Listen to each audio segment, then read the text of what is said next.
The killing of 21 administration police officers by armed militiamen in Kapedo division has captured the magnitude of the conflict and the simmering tension, but the conflict in an area that is on the border of Baringo and Turkana counties has brought to the fore the underlying competition for control of natural resources between the devolved units and the challenge of sharing the benefits that accrue from these resources between the national government and the counties. The conflict between Baringo and Turkana counties in Kapedo is said to be largely driven by the existence of potential large volumes of oil deposits and geothermal energy. Mwananchi au raia yeyote kuchukua nafasi ya kupiga askari, hata kama mnasema mlikuwa mnafikiria mnapiga sijui nani, hata hawa pia ni binadamu, na kama kuna shida kati yenu njooni mtuite tusuluhishe. The scramble for lucrative natural resources is not isolated to Baringo and Turkana counties. Conflicts, though of a lesser vicious nature, have been reported between Isiolo and Meru counties over the control of boundaries as well as the ownership of grazing fields. Kitui and Taita Taveta counties have also been feuding over the control of coal deposits and the financial benefits that come with it. Establishment of the multi-billion shillings Konza Techno City has also triggered friction between Machakos and Makueni counties, with each devolved unit claiming geographical ownership of the project. Senate's Departmental Committee on Devolution warns the conflict could escalate to unmanageable levels. The incentive here is that as long as there is a resource that is being developed, like the Machakos Makueni one, is you are going to put in place an ICT area. It means therefore many people will be attracted to, to that place.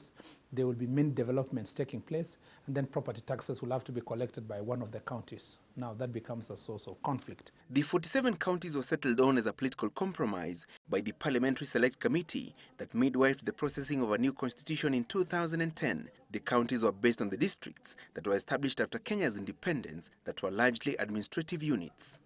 Now, this was a political compromise, which was not backed by any clear delimitation of boundaries.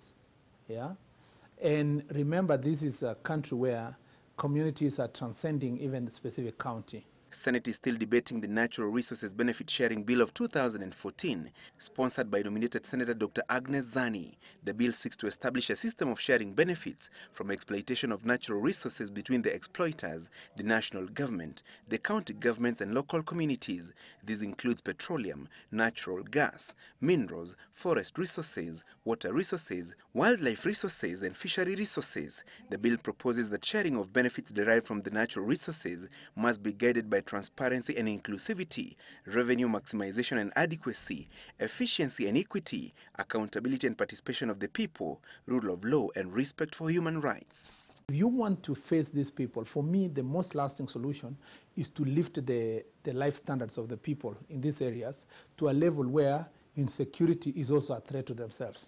That means invest more in infrastructure, education, and plow back most of the resources that are being extracted from that area to the place. The bill proposes that 20% of the benefits derived from the exploitation of natural resources must be allocated to the establishment of a sovereign wealth fund that will be managed by the national government. The national government, if the bill becomes law, will also get a 48% share of all benefits from the natural resources, while the host counties get 32%.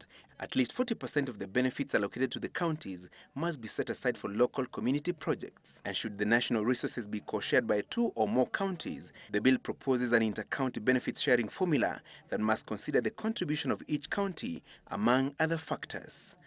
Francis Gachuri, Special.